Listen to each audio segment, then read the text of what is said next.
Hi everyone, I'm Virginia Killmore and welcome to my studio. Every day I like to present short, concise videos that teach you how to artfully stamp, so won't you join me today? Let's get started.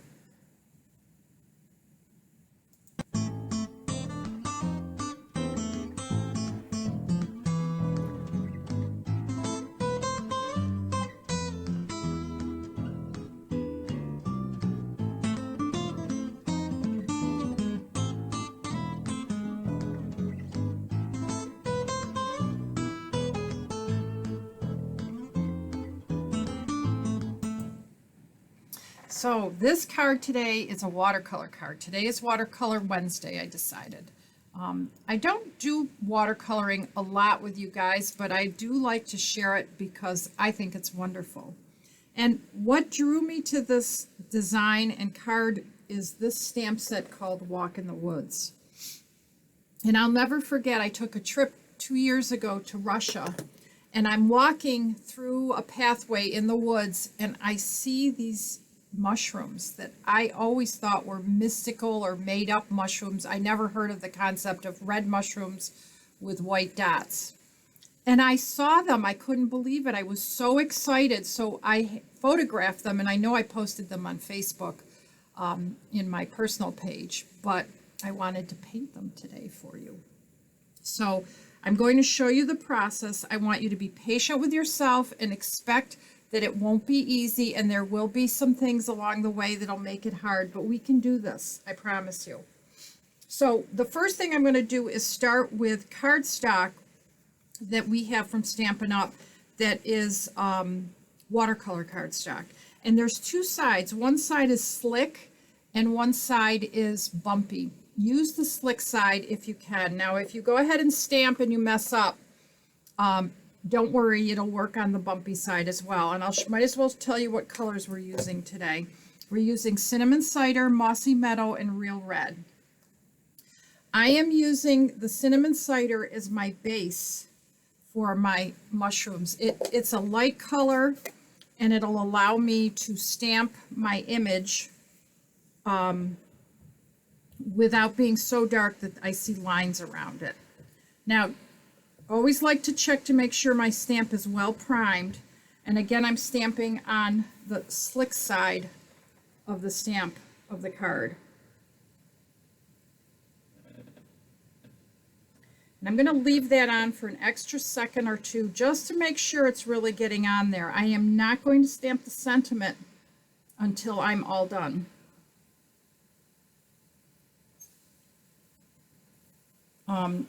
I had a little trouble here, but I can take care of that while I'm coloring. I'm not going to flip it over for just that because I think I can handle that. The other thing I could do is take the Stampin' Write marker and draw it in, which actually would work really well. So I'm going to grab it and do it just to make it easier for you.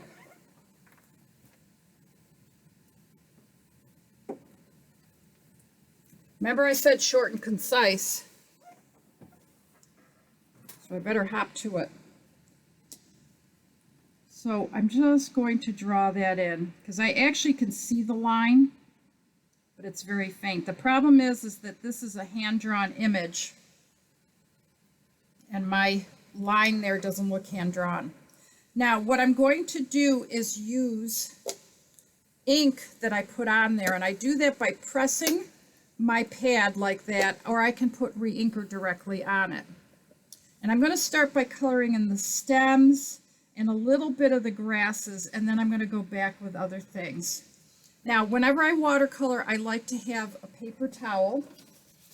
I like a scrap piece of paper under here, which I'm going to put this one.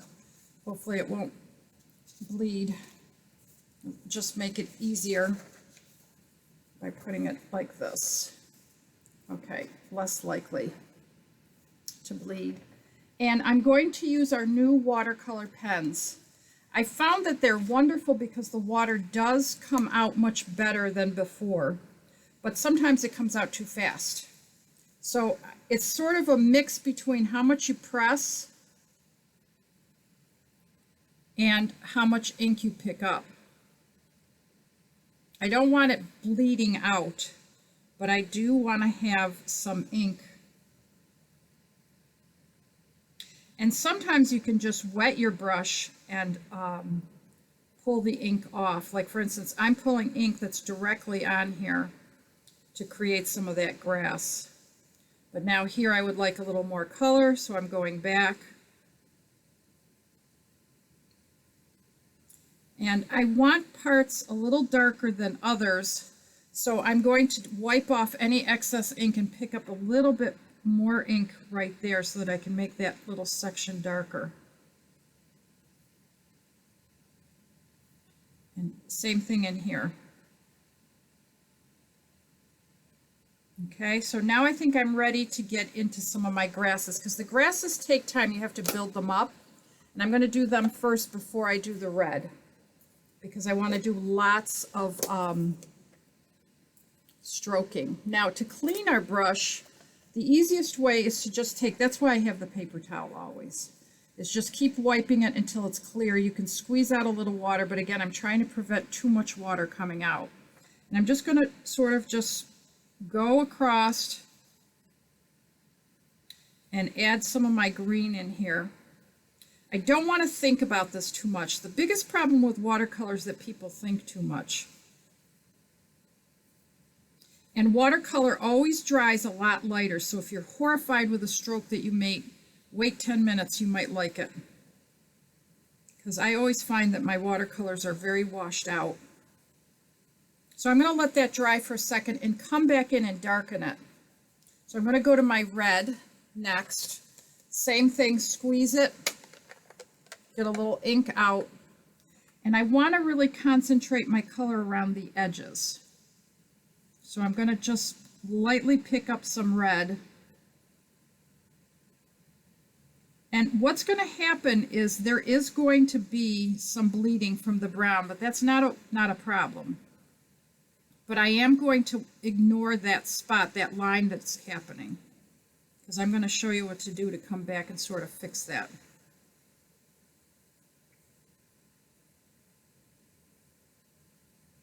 Once I have very light amount of water on here, I can come back and just soften that edge with a wet brush. You see how I just softened that? My brush is just slightly wet, and that softens that little edge, so that I can get that highlight in this area. You can also do something called lifting. Now I'm coming back with some deep red right along the edge here that I'm hoping will bleed in. And I'm almost done. I thought this was going to take forever today. Well, I guess I still have to do the background. When you do a background, you have to be super careful, because you don't want it to touch the parts that are wet. So you want to make sure the rest of it's dry before you do that. I'm just darkening some spots right now. I'm kind of happy with that. I think I'm going to go back in with some darker green and call it a day. I'm kind of happy with what I got here today. I do notice that I had some garden green in there, but I kind of like it like this. I think what I'm going to do is close my red. I'll use it in a few minutes to make my sentiment. But I am going to bring back my cinnamon cider to be used for the background. Now I need to clean my brush. And I'm going to put some water in here. And it is going to get really soft and light. And that's exactly what I want. I want it very light to sort of soften the edge and sort of create a halo around my painting. There will be some hand marks and there'll be some unevenness, but that is what makes it a watercolor. If it was a perfect wash,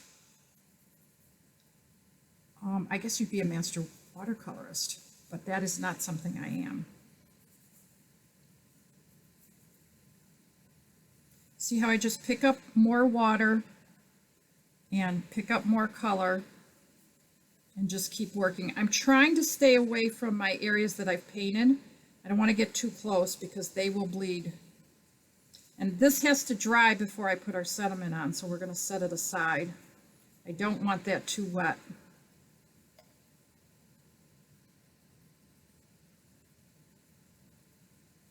Now, if you find that you have an area that you think is too dark, or you're not happy with the way it looks, or whatever, you can always take your paper towel and lift ink or color off. It will dry lighter.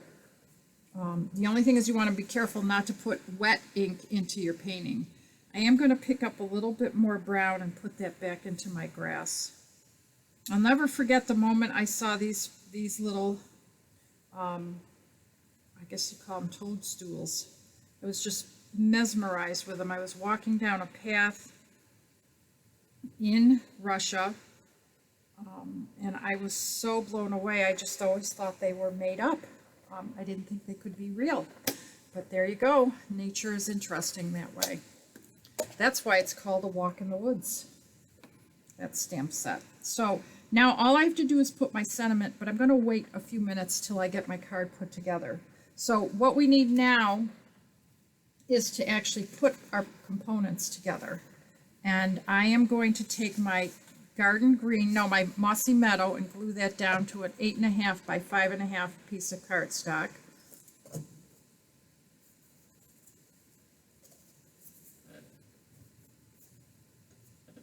Just put some pressure on that. And then this is Heartwarming Hugs Designer Series paper. I just thought this was so pretty. The little polka dots reminded me of my painting.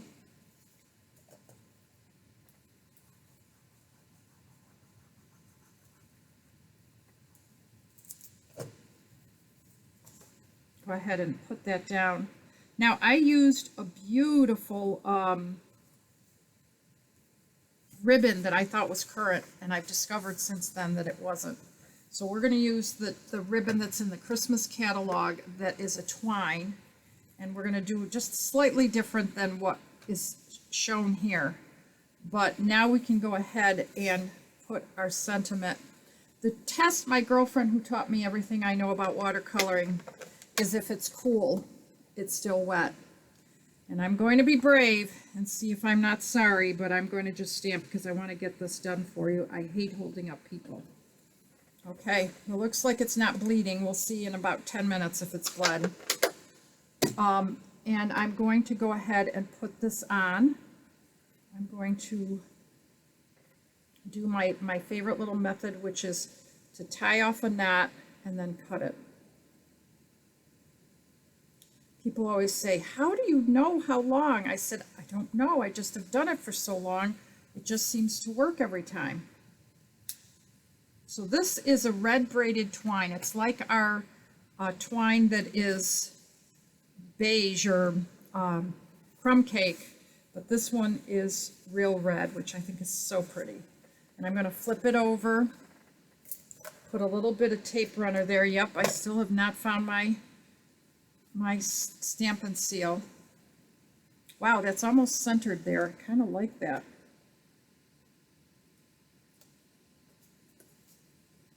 I don't know if I'm going to be using this little thing, but I'll show you what that is. It's a little wooden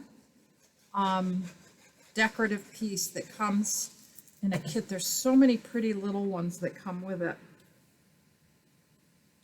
And then I'll show you how to do the little white dots. So these are the wooden cutouts, and there's all different ones in it. Let's see if it still looks good in there. I think it sort of detracts from the whole thing, so I'm going to leave that out. Yep, leaving it out. Sometimes less is more, but you could put a glue dot right here.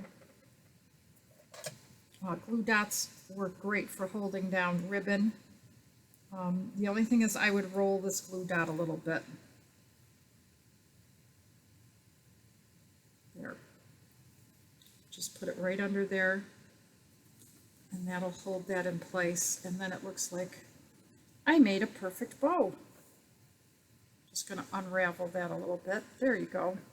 So the dots, how did I do them?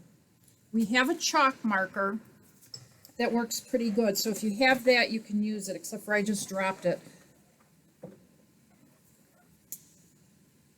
It needs to be really dry for it to work, and you might have to put a couple applications on because you can't quite see it at first. And don't forget that when you do dots, you have to do half dots up here so that it gives the appearance of it going away.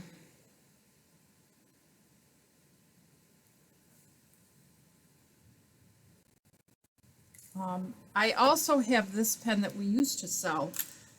That one works pretty well as well. I think it's a little bit heavier paint.